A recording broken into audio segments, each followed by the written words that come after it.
오늘부터 우리 2주간 가정에 대한 메시지로 우리 강단에서 말씀이 선포되어집니다.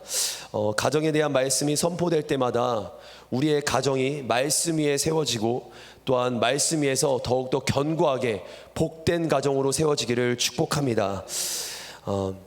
하나님께서는요, 이 땅을 창조하셨습니다. 그 사랑과 놀라운 기대 속에, 큰 기대 속에 이 땅을 창조하셨습니다.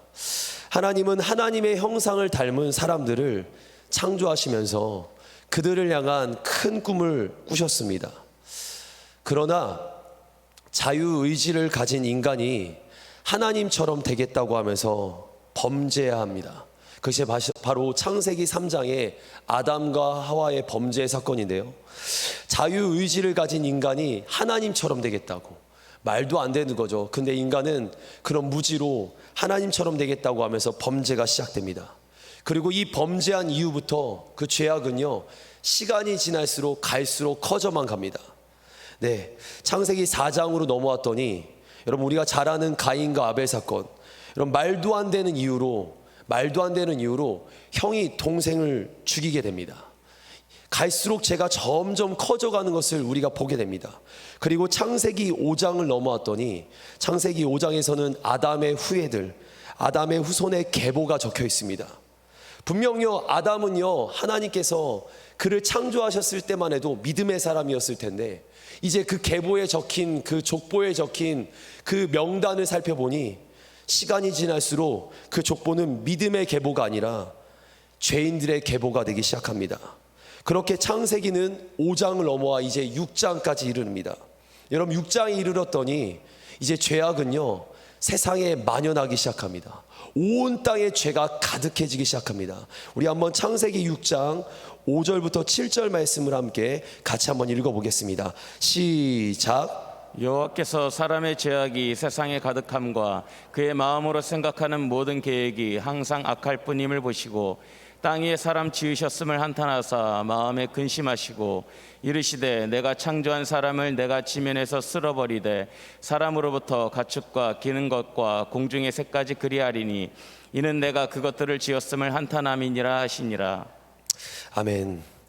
하나님은요, 사람들의 모든 계획과 그들의 모든 생각이 악한 것을 아셨습니다. 그리고는 하나님은 사람을 지으신 것을 한탄하셨습니다. 그래서 지면에서 모든 동물들을 비롯해서 모든 사람들을 심판하시기로 작정하셨습니다. 여러분, 하나님께서요, 자신의 형상을 닮은 사람을 심판하신다라는 게 쉬우셨을까요? 아니요, 진짜 어려우셨을 겁니다. 그런데도 하나님은 이 세상 속에 죄악을 몰아내야 되기 때문에, 죄악을 몰아내고 다시 새롭게 해야 되기 때문에 이 심판을 감행하십니다. 여러분, 다행인 건요, 정말 다행인 건 그 심판 속에서 하나님은 노아와 가족들을 구원해 주셨습니다. 여러분, 이게요, 잘 기억하셔야 돼요. 노아와 노아의 가족들을 구원받은 이 사건은요, 그들이 무언가를 해서가 아니라 하나님의 전적인 은혜였습니다. 하나님의 전적인 은혜로 노아와 노아의 가족들은 구원받습니다. 우리 말씀을요, 다시 한번 볼 텐데요, 창세기 6장 7절과 8절 말씀입니다. 우리 한번 같이 한번 읽어볼까요? 시작. 이르시되 내가 창조한 사람을 내가 지면에서 쓸어버리되 사람으로부터 가축과 기는 것과 공중의 새까지 그리하리니 이는 내가 그것들을 지었음을 한탄함이니라 하시니라. 그러나 노아는 여호와께 은혜를 입었더라. 그들이 무엇을 해서가 아니랍니다. 그들이 심판의 때에 구원받게 된 것은 그들이 무엇을 해서가 아니었습니다. 아마 노아도요, 아마가 아니죠, 노아와 노아의 가족들 모두도 죄악이 만연했던 그 세상 속에 그들도 그들과 같은 죄인들이었습니다. 분명 노아도 죄인이었습니다. 그러나 하나님의 은혜로 구원받은 겁니다. 하나님의 전적인 은혜로 그들이 구원받게 된 겁니다. 다시 한번 말씀을 드립니다. 그들이 뭔가 대단한 노력을 하고 뭔가 행동을 해서가 아니라 오직 하나님의 은혜로 그들이 구원받은 겁니다. 그저 노아가 한 것이 있다면 하나님의 구원의 손길이 뻗쳐졌을 때 그 은혜의 손길을 붙잡고 그들이 방주를 만들었던 겁니다. 여러분, 노아가 한 것은요, 믿음으로 그들이 그 은혜에, 그 구원의 은혜에 반응하면서 그들이 방주를 만든 것 뿐입니다. 우리 히브리서 11장 7절 말씀인데요, 우리 같이 한번 읽어보도록 하겠습니다. 히브리서 11장 7절 같이 있습니다. 시작. 믿음으로 노아는 아직 보이지 않는 일에 경고하심을 받아 경외함으로 방주를 준비하며 그 집을 구원하였으니. 여러분, 그가 한 것은 믿음으로 방주를 준비한 것밖에 없습니다. 방주도 하나님이 계획, 그 방주의 설계도까지 다 보여주시고 그가 방주를 지을 때까지 하나님이 기다려 주셨습니다. 무슨 말이냐? 하나님은 노아를 하나님의 전적인 은혜로 구원하신 겁니다. 이제 한번 홍수의 그때로, 그 시간으로 한번 우리가 그 순간을 떠올려 봅니다. 여러분, 노아와 노아의 가족들의 입장이 돼 보는 겁니다. 이제 홍수의 비가 이 세상을 가득 채우기 시작합니다. 노아와 노아의 가족들은 방주 안에 타 있습니다. 밖에는요, 방주 안에 들어가고 싶어서, 어떻게든 방주 안에 들어가고 싶어서 사람들이 애원을 하고 소리칩니다. 그리고는 그 물에 점점 잠겨드는 사람들로 인해서 비명소리가 여기저기서 들립니다. 여러분, 그 소리가 방주 안에 안 들렸겠습니까? 방주 안에 막 살려달라고 막 또 죽어가는 사람들의 소리가 안 들렸겠습니까? 어제까지 함께한 이웃들의 소리이며 어제까지 나와 함께했던 친척들의 소리일 텐데, 그들의 소리가 지금 노아의 귓가에 들릴 텐데, 노아는요, 방주에 탔다고, 구원받았다고 마냥 기쁘지만은 않았을 겁니다. 여러분, 아마 이렇게 깨달았을 것 같아요. 원래 나라면, 노아 입장에서예요, 원래 나라면 내가 저 심판의 자리에 있었을 텐데, 원래 나라면 내가 저 심판을 내가 받았어야 되는데. 여러분, 노아의 가족들은 이 모든 상황들을 생각해 보면서 여러분, 전적인 하나님의 은혜를 계속 고백했을 겁니다. 내가 심판받았어야 되는데, 내가 지옥 가고 내가 심판받는 건데, 내가 그렇게 됐어야 되는데, 이 모든 것이 하나님의 은혜다. 여러분, 그래서 노아와 노아의 가족들이 방주에서 나오자마자, 홍수의 심판 이후에 방주에서 나오자마자 그들은 무엇을 했는 줄 압니까? 하나님 앞에 제사를 드렸습니다. 하나님께 예배를 드렸습니다. 여러분, 여기서 기억하실 것이 있습니다. 여러분, 구원받은 이들이 구원의 은혜에 감격하고 감사해서 하는 행동이 뭐냐? 바로 예배인 겁니다. 예배는 뭐냐면요, 구원받은 자들이 구원의 은혜에 감격하고 감사해서 드리는 겁니다. 다시 말하면, 이걸 뒤집어서 말하면요, 우리가 예배 드릴 때 무엇이 계속 깨달아져야 되고 무엇이 계속 기억되어져야 되나? 우리가 하나님께 어떻게 구원받았으며 우리가 하나님의 은혜가 얼마나 감사한지, 그것이 고백되어지는 자리가 바로 예배의 자리입니다. 여러분, 저는 오늘 이 시간 한번 도전하기를 원합니다. 우리의 신앙에 구원의 기쁨이 회복되시기를 축복합니다. 여러분, 우리 안에 구원의 기쁨이 회복된 것이야말로 진정한 예배의 자리에 설 수 있습니다. 다시 한번 구원의 감격으로 뜨겁게 세워지는 예배의 자리가 되시기를 축복합니다. 이제 그 구원의 제사를 주님 앞에 올려드렸습니다. 노아와 노아의 가족들이 제사를 드리고, 이제 그 다음 이어지는 내용이 바로 오늘 본문의 이야기들입니다. 우리 9장 20절부터 22절까지 말씀 함께 같이 한번 읽어보도록 하겠습니다. 같이 한번 읽습니다. 시작. 노아가 농사를 시작하여 포도나무를 심었더니 포도주를 마시고 취하여 그 장막 안에서 벌거벗은지라. 가나안의 아버지 함이 그의 아버지의 하체를 보고 밖으로 나가서 그의 두 형제에게 알리매. 제가 이 내용이 좀, 말씀의 내용이 길지만 시간이 한정되어 있어서 간단하게 설명을 드리겠습니다. 노아의 가족들이 이제 방주에 나오고 나서요, 이제 폐허가 된 세상을 보게 됩니다. 세상이 다 폐허가 되어 있는 거예요. 그 땅을 다시 일구기 시작합니다. 그리고 그들이 그 안에서 농사를 짓기 시작합니다. 포도나무를 심었다고 합니다.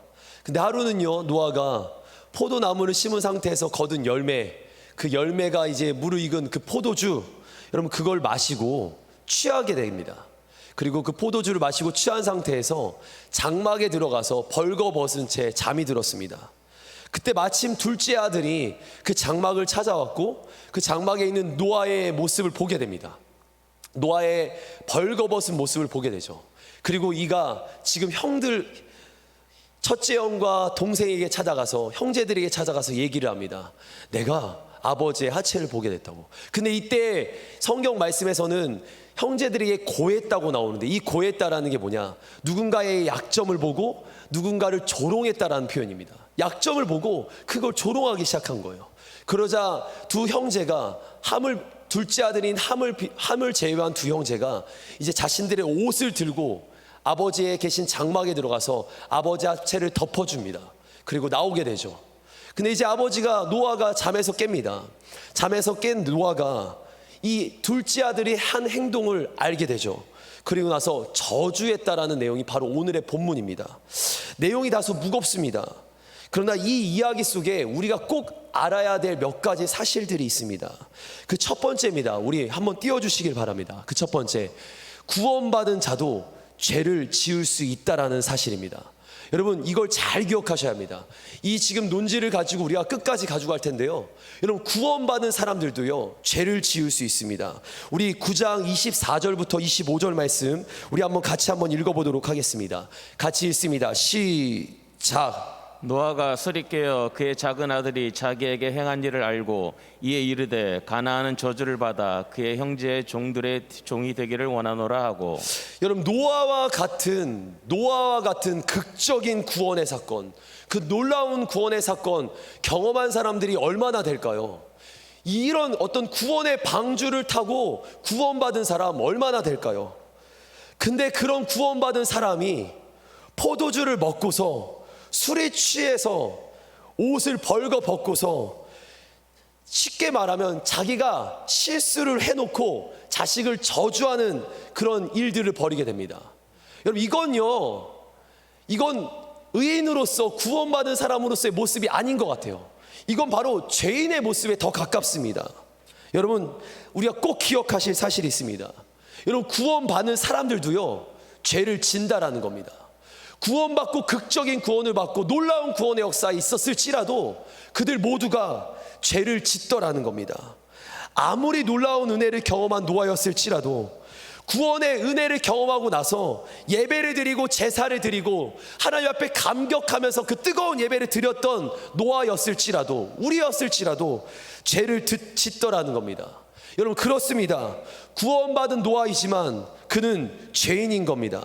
사랑하는 성도 여러분, 잘 기억하십시오. 우리 모두가 구원받은 자지만 언제든 죄를 지을 수 있다는 것을 아셔야 합니다. 내가 오늘 교회를 다니고, 내가 오늘 예배를 드리고, 내가 무언가를 했고, 어떤 하나님 앞에 어떤 행동들을 했고, 그거와 상관이 없습니다. 우리는 언제든 과거와 같이 돌아가서 죄를 지을 수 있습니다. 목사님, 아닙니다. 저는 안 그래요.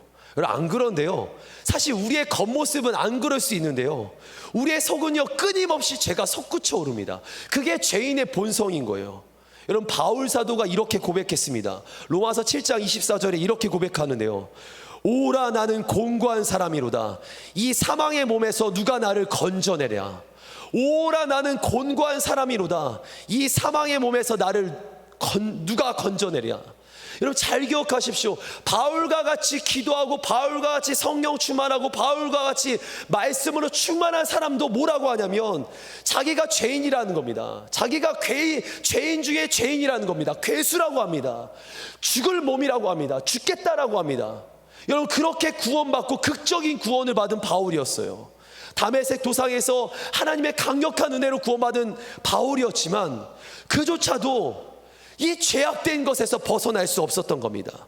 끊임없이 죄악에 넘어지는 우리 죄인들, 여러분, 인간은요 죄악된 세상을 사랑하면서 끊임없이 범죄의 현장에 노출됩니다. 그리고 그 죄에 넘어지기 마련입니다.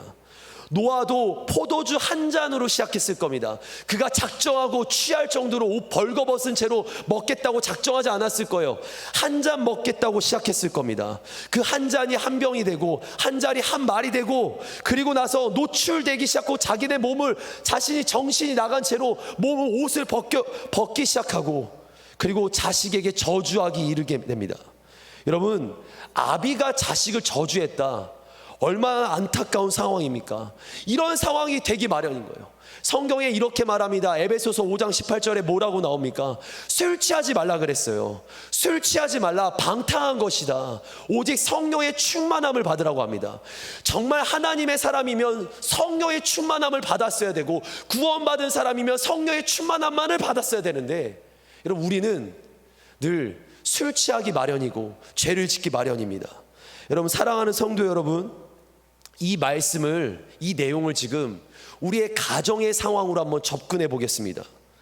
여러분, 자녀들 앞에서, 부모인 우리가 자녀들 앞에서 정말 하나님의 사람으로 살아가는 우리가 바로 노아와 같은 그런 실수를 저지를 수 있습니다.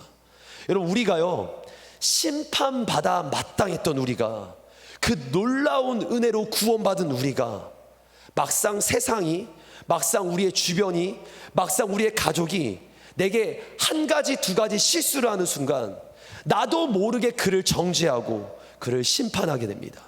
여러분, 우리의 주변이, 우리의 가까운 가족들이 나에게 작은 실수라도 하면 그 구원의 은혜, 그 심판의 상황에서 구원받은 난데, 내가 그들을 향해, 심판 속에서 구원받은 내가 그들을 향해 내가 그들을 심판하고 정죄하는 겁니다. 여러분, 얼마나 큰 은혜를 받은 우리인데요, 얼마나 큰 은혜를 받아 여기까지 온 우리인데, 우리는 그 은혜를 잠시 잊어버리고 타인의 실수 앞에서 정죄하고 그들을 저주하는 모습을 보입니다. 혹시 내가 가족들에게 그러지는 않습니까? 조심스럽습니다. 우리의 가족들 안에, 우리가 교회를 다니지만 우리의 겉모습은 그러지 않겠지만 속으로 혹시 그러한 모습을 내비치지 않습니까? 여러분, 오늘 본문을 통해서 기억하실 사실들이 있어요. 우리는 구원받았지만 여전히 죄인이란 사실입니다. 우리가 그렇게 행동하는 게 어찌 보면 당연할 수 있습니다. 죄인이기 때문에요. 우리가 그런 실수하는 건요, 당연할 수 있습니다. 죄인이기 때문입니다. 그럼 이제 두 번째입니다. 죄인인 우리들, 죄에 다시 넘어지지 않기 위해서 우리가 해야 되는 것, 여러분, 죄의 자리에서 애초에 벗어나야 합니다. 죄의 자리에서 애초에 벗어나야 합니다. 노아는요, 자신의 자식들에게 저주하고 심판하기 이르렀습니다. 분명 이게 함의 책임이 아니에요. 둘째 아들의 책임이 아니에요. 사실 시작은 노아로부터 시작한 겁니다. 노아가 포도주에 취했고, 노아가 옷을 벌거벗고 잤고, 그러다 노아가 깨서 흥분해서 자신의 아들을 저주했습니다. 애초에 그런 자리를 만들지 말았어야죠. 애초에 죄 짓는 자리를 만들지 말았어야죠. 한번 요셉의 이야기를 한번 생각해 봅시다. 보디발 장군의 집에서 이제 그가 열심히 일하고 있는데, 그의 아내가, 보디발 장군의 아내가 요셉을 유혹합니다. 요셉이 어떻게 대처했죠? 그 자리를 딱 거절하고 떠납니다. 여러분, 애초에 죄 짓는 자리를 만들지 않았던 겁니다. 애초에 죄 짓는 자리로부터 멀어지려고 했던 겁니다. 그것이 요셉이 죄로부터 승리하는 방법이었습니다. 노아도 애초에 포도주를 마시지 말았어야 했습니다. 애초에 옷을 벗지 말았어야 했습니다. 술 취하지 말았어야 했습니다. 성령 충만했어야 됐습니다. 제가 한 이야기를 한번 말씀드립니다. 제가 지난 월요일에 저희 아내와 저희 가족들, 저희 딸과 저희 아내와 같이 있는데, 제가 지금 수련회를 준비하면서 이제 수련회 이후에 특강을 조금 준비하고 있었어요. 저도 준비하고 또 저희 아내도 준비하고 둘이서 이제 특강을 준비한다고 노트북을 켜놓고 계속 준비하고 있는데, 이제 저희 딸이 아침에 이제 월요일에 수업을 마치고 이제 오후 시간이 계속 내내 비는 거예요. 온라인 수업 이후에. 그러니까 이제 아빠 옆에서 심심하다고, 엄마 옆에서 심심하다고 계속 노래를 부릅니다. 심심해, 심심해. 근데 여러분, 딸이, 자식이 와서 심심해, 심심해 하면 초등학교 3학년짜리가 그러는 이유가요, 분명 저희 집에 장난감 많거든요. 책 많거든요. 그거 보면 되고 그거 가지고 놀면 되는데 왜 심심하다고 하겠어요? 당연히 원하는 바가 있겠죠. 그 원하는 바가 뭐겠습니까? 핸드폰 달라는 거잖아요. 근데 그거를 이제 듣고 있습니다. 심심해, 심심해, 아빠 심심해, 계속 심심해, 막 알짱알짱 거립니다. 근데 저도 모르게 이게 쉬우니까, 당장 저는 지금 작업을 해야 되고 뭔가를 준비해야 되는데 이게 심심하다고 하니까 저도 모르게 핸드폰에서 손을 가서 그래 이거 딱 하는데, 저희 아내가 딱 막는 겁니다. 안 돼요, 목사님 안 돼요, 지금 이거 안 된다고. 가서 정희영 너 가서 책 봐, 공부해. 여러분 저도 모르게요, 이게 지금 제 딸에게 이 핸드폰을 주면 제 딸이 이 핸드폰으로 뭘 할지 알고 이게 이 딸에게 좋지 않다라는 거 아는데 저도 모르게 주어주는 거예요. 저도 모르게. 근데 이게 우리 안에 이게 일상인, 저도 모르게 이런 행동을 하고요, 저도 모르게 우리 딸과 자식들에게, 우리 가족들에게 나도 모르는 행동들을 부지중에 이런 행동들을 합니다. 근데 그 행동의 결과가 어디로 이어질지 아는데도 나도 모르게 행동을 하는 거예요. 한번 생각해 봅시다.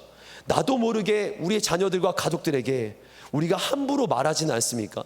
나도 모르게 우리 자녀들과 우리 가족들에게 함부로 어떤 눈빛과 행동들을 하지는 않습니까? 나도 모르게 나의 자녀들과 가족들에게 하나님의 사람으로서의 모범이 되지 못하는 모습들을 보여주지 않습니까?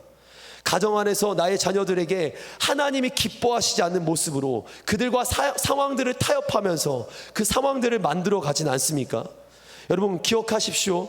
우리가 아무리 그리스도인이고 구원받은 자녀라 할지라도 우리 또한도 끊임없이 죄를 짓습니다. 그래서 애초에 죄를 짓는 그 모습들을 차단해내야 합니다. 여러분 우리의 가족들이 교회를 다니고 예배를 드리고 구원받았다고 끝이 아니라는 겁니다. 구원받은 자녀들도, 구원받은 사람일지라도 끊임없이 몰아닥치는 이 죄의 유혹 속에서 우리는 벗어나려고 해야 합니다. 죄를 멀리해야 합니다. 죄를 이겨야 합니다. 나뿐만이 아니라 나의 가족들이 죄를 이기도록 힘써야 합니다. 여러분 믿음의 가족들은요 언어 습관을 고쳐야 합니다. 여러분 부정적인 말, 욕하는 말, 비난하는 말, 정죄하는 말, 판단하는 말, 우리 가정 안에서 그게 벗어나게 해야 돼요. 특별히 우리의 자녀가 그런 이야기들을 한다면 막아야 합니다. 축복하게 해야 합니다. 그리고 우리 모두도 어른들이 잘하는 거 있잖아요. 누군가 뒷얘기하는 거, 뒷말하는 거, 여러분 이거 멈춰야 합니다. 언어 폭력 멈춰야 합니다. 잘 기억하십시오. 부정적인 말, 욕하는 말, 비난하는 말, 정죄하는 말, 판단하는 말, 남을 향한 뒷말, 여러분 이거 멈춰야 합니다. 이거 고스란히 우리의 자녀들에게 갑니다. 우리 고스란히 우리 가족들에게 가는 겁니다. 뿐만입니까? 잘못된 문화들이 있습니다. 미디어 중독, 핸드폰 중독, 게으름, 나태함, 이거 그대로 흘러갑니다. 하나님이 기뻐하시지 않는, 성경에서 기뻐하지 않는 모습들입니다. 사랑하는 성도 여러분, 구원 받는 것만큼이나 중요한 것이 구원 받은 자로서 살아가는 겁니다. 구원 받는 것만큼이나 중요한 것이 구원 받은 자로서 살아가는 성화의 삶입니다. 여러분 하나님이 기뻐하시지 않는 우리 가정 안에 문화와 습관들이 있습니까? 얼른 결단해 버리셔야 합니다. 얼른 그걸 해결해 내셔야 합니다. 그리고 하나님이 원하시고 기뻐하시는 거룩한 가정이 되기 위해서 우리가 하나님 앞에 결단해야 합니다. 우리 세 번째입니다. 우리 세 번째, 우리 같이 이 부분 읽어보도록 하겠습니다. 시작. 사랑과 용서 위에 가정을 세워야 합니다. 다시 한번 우리 힘차게 선포합니다. 시작. 사랑과 용서 위에 가정을 세워야 합니다. 우리 창세기 9장 22절부터 23절 말씀 같이 한번 읽어보겠습니다. 시작. 가나안의 아버지 함이 그의 아버지 하체를 보고 밖으로 나가서 그의 두 형제에게 알림해 셈과 야벳이 옷을 가져다가 자기들의 어깨에 메고 뒷걸음쳐 들어가서 그들의 아버지의 하체를 덮었으며 그들이 얼굴을 돌이키고 그들의 아버지의 하체를 보지 아니하였더라. 여러분 내 가족을 바라볼 때, 우리 내 가족을 바라볼 때 인간의 시선으로 바라보잖아요. 뭔가 너무 부족할 겁니다. 여러분 왜 인간의 시선으로 바라보면 뭐가 부족하냐면 우리의 눈이 죄인이기 때문에 죄인의 시선으로 바라보니까 늘 뭔가 갈급하게 되고 뭔가 그들의 모습의 부족함과 연약함만이 계속 캐치가 될 겁니다. 여러분 그건 죄인들의 눈으로 보기 때문에, 우리의 가족들을 죄인들의 눈으로 보기 때문에, 특별히요 내가 더 컨디션이 안 좋고 뭔가 내게 문제가 생기고 어떤 상황이 펼쳐지면요 내 가족들을 더 안 좋게 보기 마련입니다. 그게 바로 죄인들의 눈입니다. 여러분 죄인들은요 내 생각과 내 판단으로 가족들을 바라봅니다. 여러분 그것과 상관없이 내가 죄인이 인정하는 나는요 이제 죄인의 눈으로 가족을 바라보는 게 아니라 하나님의 눈으로 가족들을 바라볼 수 있어야 합니다.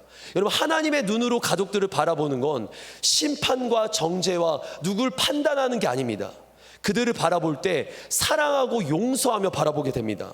여러분, 하나님의 눈으로 바라보면 가족들의 문제와 상황들을요, 용서하고 사랑으로 바라보게 됩니다.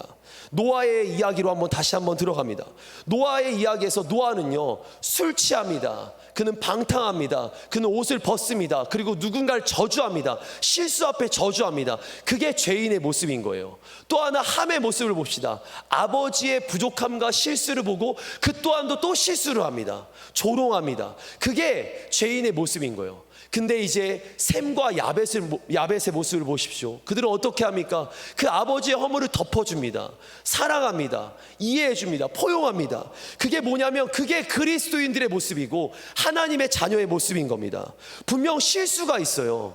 우리는 죄인이라 실수하고 죄를 짓습니다. 그러나 그 문화에 똑같이 실수가 실수로 나오면 되는 게 아니라, 죄가 죄를 낳는 게 아니라 죄가 하나님의 사랑으로 덮어지고 죄가 실수가 하나님의 은혜로 덮어지도록 살아가는 것이 믿음의 가정의 모습입니다.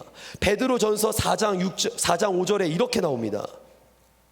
베드로전서 4장 5절에 무엇보다 열심으로 서로 사랑할지니 사랑은 허다한 죄를 덮느니라. 여러분, 죄가 덮어진대요. 사랑으로 덮어진다고 합니다. 덮어지고 용서되어지는 것이에요. 그게 뭐냐면 그게 믿음의 사람들의 모습입니다. 여러분, 하나님의 눈으로 우리의 가족들을 바라보시길 바랍니다. 특별히 불신자들을 바라보고 우리 가정 안에, 우리의 가족들 안에 하나님을 알지 못하는 이들을 바라보면서 그들을 불쌍히 여기는 눈을 가지시기를 바랍니다. 여러분, 그들도요, 하나님의 사랑받을 자녀들입니다. 그들을 바라보면서 우리가 정죄하고 판단하고 또는 마음으로 그들을 부정적으로 생각하고 욕하면 안 됩니다. 그들을 불쌍히 여겨야 합니다. 사랑해야 합니다. 나의 자녀를 보면서 아이고 안 돼 하면서 그들을 향해서 조롱하거나 핍박하면 안 됩니다. 그들을 사랑해야 합니다. 여러분, 제가 한 가지 얘기만 하고 이제 우리 같이 찬양하고 기도하겠습니다. 제가 요즘 최근에 이제 저희 자녀와 며칠 동안 좀 같이 있는 시간이 있었어요. 한 며칠 동안. 근데 같이 있는 시간 속에 저희 딸을 바라보는데요, 깜짝 놀랐습니다. 왜냐하면 저희 딸이 말하는 태도와 저희 딸이 하는 행동들이 다 어디서 많이 본 건 거예요. 어디서 봤냐면 저희 아내나 저의 모습을 통해서 저희 딸이 그대로 그 모습을 카피해서 가는 거예요. 저는 몰랐습니다. 제 행동이 저희 딸에게 그대로 연결되는지, 저희 아내의 행동이, 저희 아내의 말투가, 저의 말투가 그대로 연결되는지 몰랐어요. 저희 딸이요, 뭐 하냐면요, 저희 그 교회에 오거나 또는 주변에 어린 애들을 불러다 놓고 애들을 데려다 놓고 설교를 하는 거예요. 너 이거 하면 안 돼? 너 이거 하면 안 돼? 너 이렇게. 이거 어디서 배웠냐면 제가 설교하는 자리에서 설교하는 모습을 보고 저희 딸이 카피를 하기 시작한 겁니다. 저희 딸이 제가 뭔가를 딱 얘기해요. 너 이러면 안 되잖아. 이러면 이제는 저한테 아빠도 그러면 안 되잖아. 이렇게 대들기 시작하는 거예요. 이게 어디서 반짝했더니 제 말투를 그대로 카피하는 거예요. 그럼 제가 이대로 이제 그대로 가는 겁니다. 제 말들 그대로 세우고 제가 했던 행동들을 그대로 하면 저희 딸과 저의 관계는 어떻게 이어질까요? 저의 딸과 저와의 관계는 어떻게 이제 앞으로 예상됩니까? 노아와 노아의 이 함의 모습처럼 그대로 된다면 어떤 모습으로 이어질까요? 제가 바꿔야 되는 거예요. 믿음의 사람이 제가 바뀌어야 되는 거예요. 제가 제 말투를 바꿔야 되는 거고요. 제 행동을 바꿔야 되는 거고요. 더 포용해야 되는 거고요. 더 안아줘야 되는 거고요. 더 사랑해야 되는 거고요. 더 이해해야 되는 거고요. 제 딸을 위해서 더 기도해야 되는 겁니다. 제가 아마 그 지난 우리 이음 기도회 때 설교하고 나서 제가 마음에 다짐한 게 있었습니다. 제가 기도할 때마다 늘 뜨겁게 기도하고 나서 가끔씩 딸에게 가서 기도를 했는데, 제가 지금은 새벽 예배마다 이제 새벽 예배 끝나고 이제 학생들 차량 운행을 하고 집에 다시 들어가서 딸을 위해서 자고 있는 딸을 축복 기도하고 이제 나와서 다시 교회에 출근합니다. 그럼 이 행동이요, 굉장히 제 삶에는 굉장히 불필요한 행동이에요. 괜히 집에 가서 딸을 위해서 기도하고 나오는 게 시간상 한 30분이 들어갑니다. 근데 이 행동을 하는 이유가 있어요. 이게 제가 이 작은 작은 씨앗을 심고 지금 뿌리는 이것들이 언젠가는 열매를 거둘 텐데, 저의 작은 이 행동이 이제 제 딸의 인생을 결정하게 될 텐데, 하나님의 은혜가 저를 통해서 흘러가게 될 텐데, 제가 오늘 이 하는 행동과 말과 행동들이 우리 딸의 인생을 결정할 텐데, 제가 우리 딸을 위해서 할 수 있는 게 뭐냐 봤더니 기도해 주는 것밖에 없다라는 걸 안 겁니다. 여러분 잘 기억하셔야 돼요. 내가 오늘 우리 딸과 우리의 자녀들과 우리의 가족들을 하는 이 모든 말과 행동들이 우리의 사람들, 우리의 가족들에게 그대로 영향력이 미쳐집니다. 왜냐? 우리는 빛과 소금이라 했습니다. 영향력을 끼칠 수밖에 없는 존재들인 겁니다.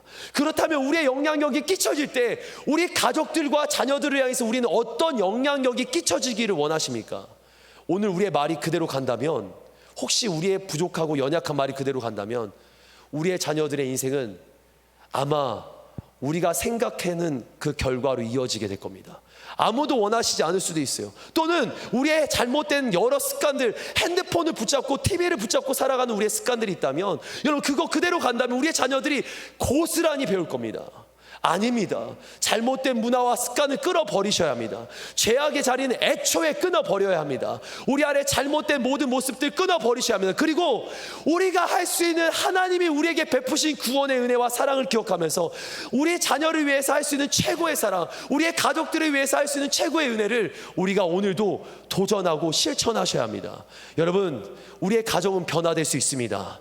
나 한 사람을 통해서, 변화된 나 한 사람을 통해서, 나를 통해서 오늘도 변화될 수 있습니다. 믿으십니까? 그게 믿음의 사람의 한 사람의 영향력입니다. 노아 한 사람을 통해서 온 인류가 구원받았듯이, 다니엘을 통해서, 요셉을 통해서 온 민족이 구원받았듯이, 우리 한 사람을 통해서 가족들이 구원받을 수 있습니다. 가족들이 회복될 수 있습니다. 가족들이 믿음의 사람으로 세워질 수 있습니다. 믿으십니까? 오늘 그 은혜에 우리 모두가 세워지기를 축복합니다. 이 시간 우리 함께 찬양하겠습니다.